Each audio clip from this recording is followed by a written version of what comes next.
Hey everyone, Melanie Johnson here with another great podcast for you guys. I don't just have one, but I have two guests today. So I'm super excited. We got Jason Jaggard and CJ Martindale. They are of I want to say it right, the Novus Global company. That's right. And if you're here and you guys are thinking about how do I get to the next level? I think we're always talking about in our business and even in my personal life, how do I get to the next level? And he's coined like the meta, which means something totally different than you're going to think of what it means. So if you want to get to the next level with your business, with your life, with your family, whatever it is, you're going to learn some great stuff today. So come on in, join us. Here we are. Welcome, Jason and CJ. Thanks for joining us today. Thanks, Melanie. Thanks for having us on the show. Yeah, thank you, Melanie.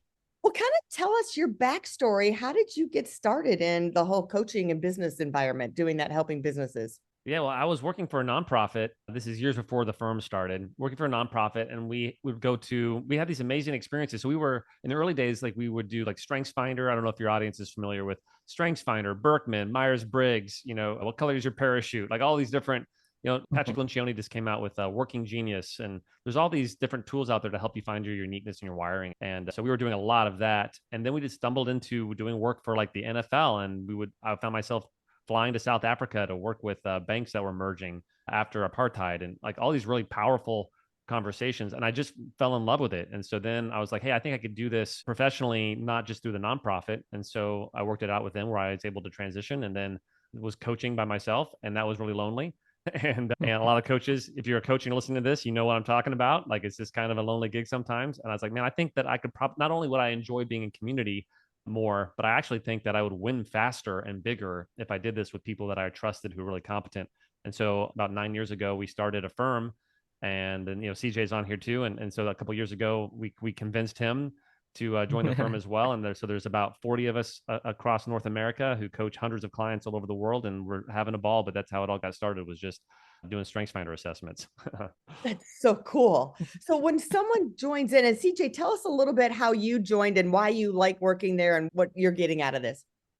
Yeah, so I worked for a painting company of all places, and the owners of the painting company. Yeah, it's okay. I promise it'll all connect somehow. Yeah. Yeah, so I worked at this painting company, and the owners of that company taught the words that we use as ontological coaching, which we'll probably circle to at one point, but it's the type of coaching that we do. And I fell in love with the work. It was for the first time ever, I realized I could create a world that wasn't just something that was I was thrown into. And some backstory was I grew up on a farm. So I was like, I'm going to be a farmer my whole life. And then so I was introduced to this coaching work and realized, man, I can create an amazing life, whatever life that I want to, based on this work. And so I really fell in love with it. And then in October of 2019, I went to a leadership course in Cancun. I met Jason, and I don't know if it was because he's such a great guy or not or whatever, but I fell in love with him and the work that he does at Novus Global. And I don't know if Jason convinced me. I think it was more me bothering him for 4 or 5 months. And then I was like, hey, man, I have to work at Novus Global. This company is phenomenal. I love the work, the people, the culture. It felt like, I always tell people, it felt like I was working at like a mini Google. It just had tons of energy. And so I had to be there. I did whatever it took to get my foot in the door. I started off not working by doing coaching. I was doing sales. And I just needed my foot in the door, and then I could prove my coaching ability afterwards, and it worked out. So I've been coaching with Novus Global for 3 years now. Yeah. And it's been phenomenal. Yeah. It's super fun. So it just goes to show, like, wherever you are in your life, if you're thinking like, oh, I could never make that giant pivot. Well, look at from painting farmer to global business coach. So, everything is open to you in this world. So when people are performing at a certain level, sometimes you feel like, I'm doing great, but how do I get to that next level? How do you figure out what comes next and to fill in the gaps of where I am to where I really want to go? I think so many of us struggle with that. Yeah. Well, I mean, CJ mentioned ontology, and actually I'm going to punt it to CJ in a second to explain exactly what that is, because it's fascinating, but it's also a little hard to understand sometimes. We really believe that like your greatest pain point may not be your greatest need. because your pain points are actually shaped by something else. And so oftentimes people go about trying to solve their greatest pain point, but it actually doesn't lead them where they want to go. And so what we do is we try to double click on what's the frame of a person's perspective that is creating that pain point. And if you can dig into that, then everything begins to change for people. And so when we wrote the book, we wrote the book because we wanted to help people answer the question, what do you do after you're already good at what you do? Most people, like Melanie, you're awesome. Like you're winning, you're doing the thing, your publishing company is fantastic. You got multiple companies, you got, all these things going on. And oftentimes people find themselves in this position where they're like, okay, I'm pretty good at what I do. Now what do I do? Mm-hmm. And all of our clients wrestle with that. They're all asking that question. Our clients, whether they're, single moms running a company, or whether they are multimillionaires, or whether they are professional athletes, or some of the most famous people on earth, our clients span the gamut. But they're all trying to figure out, okay, now what do I do? And more importantly, how do I step into the next level of the video game without ruining all the things that I've already built? And so, and then, like I said, our framework is ontology for that. And actually, CJ, you mind like explaining what that means? Yeah. Well, ontology it's a fun word. Sometimes it gets mixed up with ecology. It's not the study of cancer.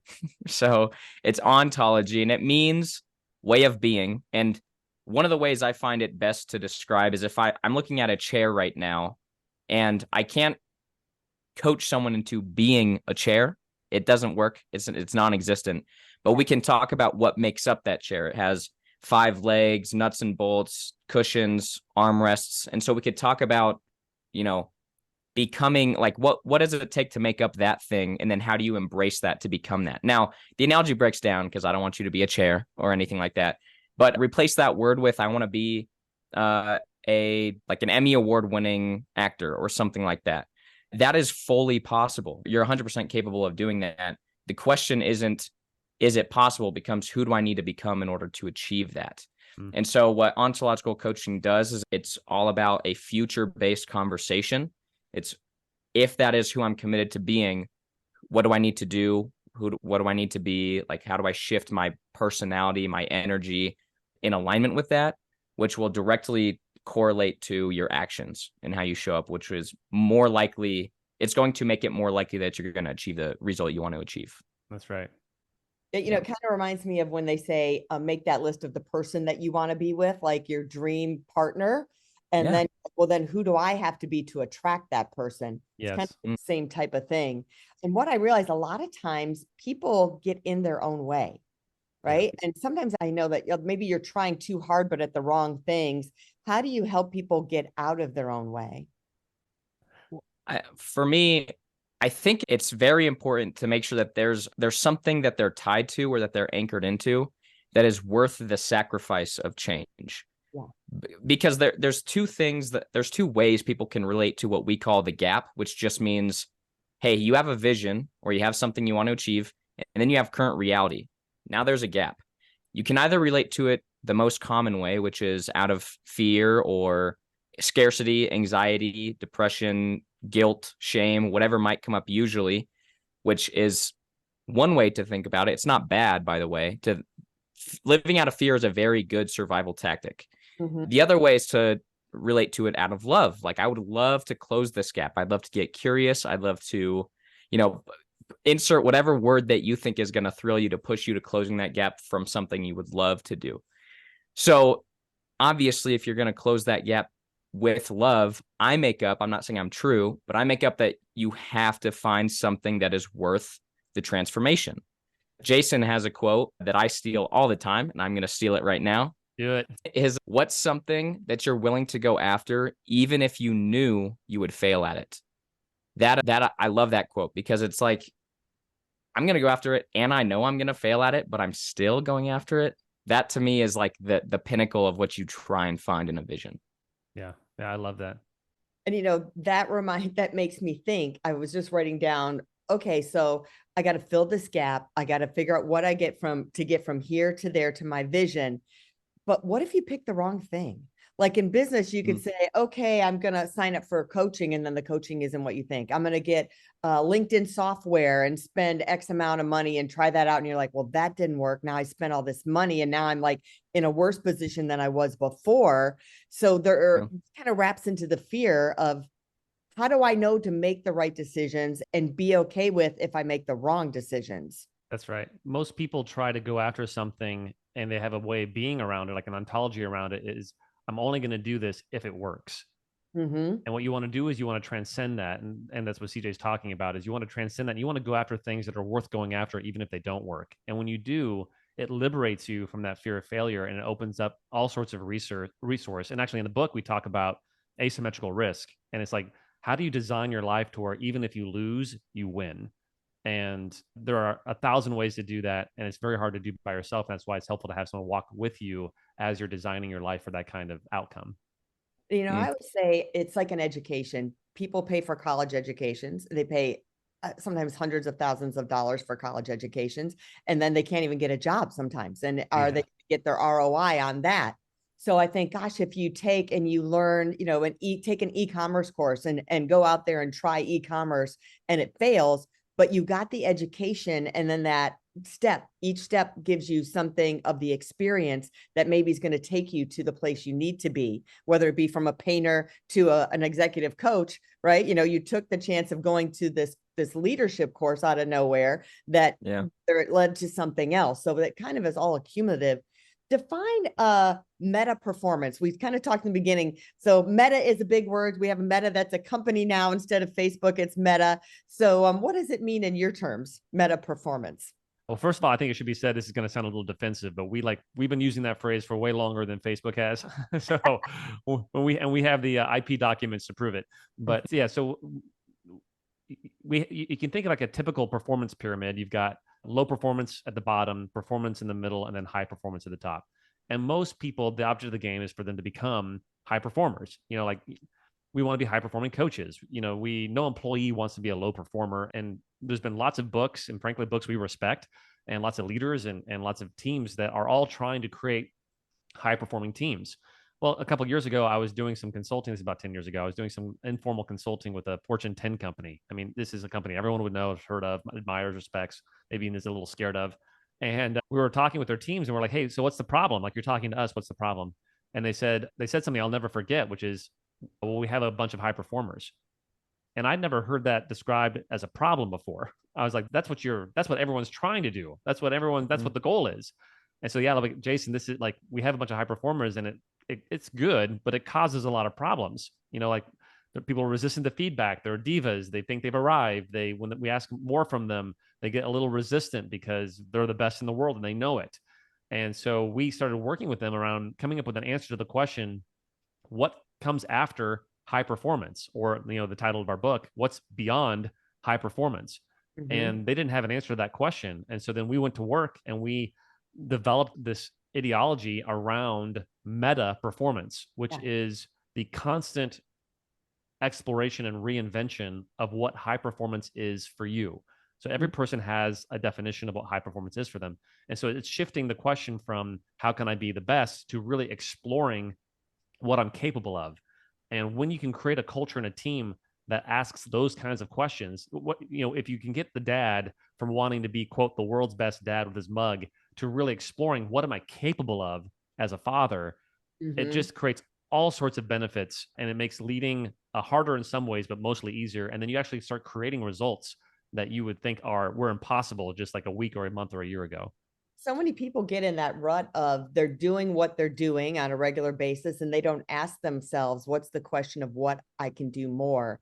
They don't even set, well, what are my goals for the next quarter, for this next year, for even this week? What do I want to accomplish? How can I be better at different categories at the job that I already have? Even like you say, I'm already a great dad or I'm already a great mom, but how do I up my game even more? And if you're at work, you're the social media person. How do you up your game more? And it's a constant learning too, don't you think, of not just saying, all right, I know everything, because everything constantly changes. Well, it's a battle for including myself, by the way. It's not like you go into meta performance and you're there forever. It's a kind of a flow state. But that's right. To Melanie, you said something like, everyone wants to be able to do more. And I think that's the trap that happens to all of us, which is we think if I want to create more, I never inevitably have to do more, which is true, but it sounds like do more work. Like if I want to create twice as many results in my life, I have to work as much time.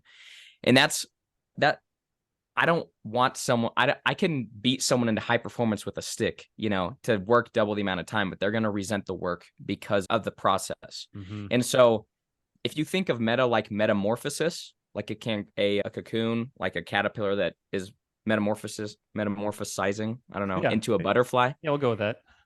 it becomes a different thing, like it transforms. So when we come into a company to do training, we often say, and it says it in the book in the last chapter, is it's like, hey, we want you guys to do more. They say, well, I don't want to do that because I'm gonna have to work more. Okay, what if you could do more in less time? They say that'd be fun, but what about every other area of my life? And we say, okay, what about more and less time with greater satisfaction? Mm-hmm. And as Jason says, that's when people's ears perk up, because that's what everyone wants. That's like the holy grail of what people want. So that becomes the problem to solve, so to speak. Yeah, that's right. It's not about doing more. It's about that's really becoming. good, CJ. Most people are trying to solve problems that aren't worth solving. How can I get a little bit better? How can I save a little time? How can I maybe, like, if only I could get like a little raise? And what we want to do is we want to say, hey, those things are fine, but maybe you're capable of more. And so how could you get like a lot more done in a lot more time with the kind of freedom, vocational freedom that you never imagined before? And that's a game that's worth winning. I was just having this conversation with our social media person is, okay, if you're posting 5 times a week, what does it look to post 3 times a day, but not work any more time than you are now? Yeah. Because there's all these new tools out there. There's all this new AI. Yeah. So by taking a little time and upping your skill level, upping your game and learning faster, easier, smarter ways to work, you can produce 100 times more content with the same amount of time you're putting in now and look like a hero. And the person we have, she's moving on and she's in college, and I said, okay, now it's like, what's in it for you? And it comes to, because sometimes, like you say, well, I'm doing my job. Well, what's in it for you? Do you want to put on your resume that, yeah, I just did social media for this company, or that you 100x'd their productivity within a year? What makes you look good? What makes you showing that? All of a sudden the smile got on her face of, oh yeah, like I need to do this actually for me. I'm not just doing it for you. I'm doing it for me to grow and for me to look better and have this on my resume. To click in there, I don't want to pick on this person, but if you expand that to what we're saying to most of humanity, that's how most people deal with that, which is you invite someone into curiosity, and most of the time they immediately go to a survival need of, I want to look good or feel good or be right or be in control. So they're immediately somewhat defensive, until what you did is you inspired her or invited her into a vision that was thrilling enough to light her up, to get the smile, 100x. What do you want to say you stood for, what you created? That's something that's worth doing it. Yeah. And even, just to play with that a little bit. So I get excited about how many categories, even take the podcast, because, we have a podcast too, and all of us are learning, we're trying to figure out how to add value and all those things. And, so it's a fun thing to say, okay, great. It's like, how could I social media post 10x? How could I get 10x engagement? But it's also fun to think, okay, how can I make a podcast that's 10 times more valuable? Yeah. And how can I be 10 times more useful in the things that I say or what I do, and all of that. Then you create an ecosystem of that, where we're all asking. And what I like about that question, because Melanie, I saw your eyes light up. You're like that. Yeah. Like you strike me as the kind of, as we get to know each other, and we were talking a little bit beforehand, like you're so helpful. You really do seek to add value. And I get that you do it because you like being valuable. Like you like helping other people. Like, so if you're listening to this, before we even hopped on, she took a look at our author page for our book on Amazon, and she was like coaching us through little tweaks we could make and little things we could do. And like, that's such a beautiful first impression, first of all, to get to know each other. But then what I like about this is she's not doing that, to just get something from anybody. There is this like recreational, it's fun to be helpful. And that's what we want to do in terms of meta performances. I heard a stat yesterday that said it takes, you can learn something 5 times faster if you're having fun while you're doing it. Yeah. And so it's like a game. It's like play. How do you recreationally? I just got married a few months ago, and I want to be like a fan. I want to explore what I'm capable of as a husband. And I don't want to do that like as a burden, as an obligation, as like as out of fear of penalization or, getting my wife getting mad at me. I want to do that recreationally. I want to do that because it's fun. When you like really do well as a husband, that feels really good. Like when she just is like looking at you and she like just loves you because you just really showed up in a powerful way. I want as much of that as possible before I die. And so there's this kind of romantic idea of meta performance, not just doing it for more sake, but just because it feels good to explore what you're capable of. I think that's what's missing today is I love that recreational part. Yeah. And you feel good when you're giving value, when you're doing great. It's a shift internally of how you feel, and it just raises your vibration, so to speak. Yes. Yeah, you and, bet. and then it comes back of, let's say, we use the husband analogy, is that the most beautiful thing is your wife is telling a girlfriend and you just happened over here on the phone, oh my gosh, my husband's so great. He's so wonderful. He did this and did that. Yeah. And you're like, I am, how good does that make you feel? I am great. Yeah, it feels good. And what's fun about that is, so like if husbands are listening to this, or wives or whoever, it's the thought comes, and CJ talked about this, like the thought comes, oh, well, I don't have time to do that. And really what they're saying is I don't have the energy to do that. And I get it, by the way. And like there are really efficient ways. That's kind of the trick. Like that's like the ninja. I'm trying to figure out ways of doing it in a way that, one, gives me energy. That's fun.